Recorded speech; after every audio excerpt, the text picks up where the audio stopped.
বিসমিল্লাহির রহমানির রহিম। আমি আজকে চলে আসলাম রংপুর শহরের মধ্যে। এই জায়গাটা আপনারা অনেকেই এসেছেন অবশ্যই এর আগে, অনেকজনেই এটা একটা বিনোদনমূলক স্পট, যার জন্য অবশ্যই এখানে ম্যাক্সিমাম লোকজনেরা আশা করছে। আর যারা আসেননি তাদের উদ্দেশ্যটা হচ্ছে রংপুর শহরের বিনোদন কেন্দ্র চিড়িয়াখানা। চিড়িয়াখানার এটা মূল গেট আর কি।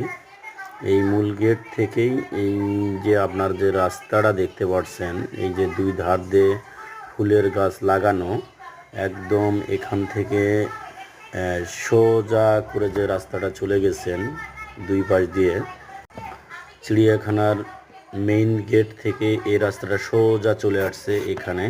তো এই পাশ দিয়ে আবার রাস্তাটা আমি আপনাদেরকে যদি দেখাই, এই এই পাশটা হচ্ছে পিছন সাইড, এটা পেয়ারা বাগানগুলো। আর এখানে এটা হলো চিড়িয়াখানা, বাঘের খাঁচা এখানে। তো নেক্সট আরও আপনাদেরকে অনেক কিছু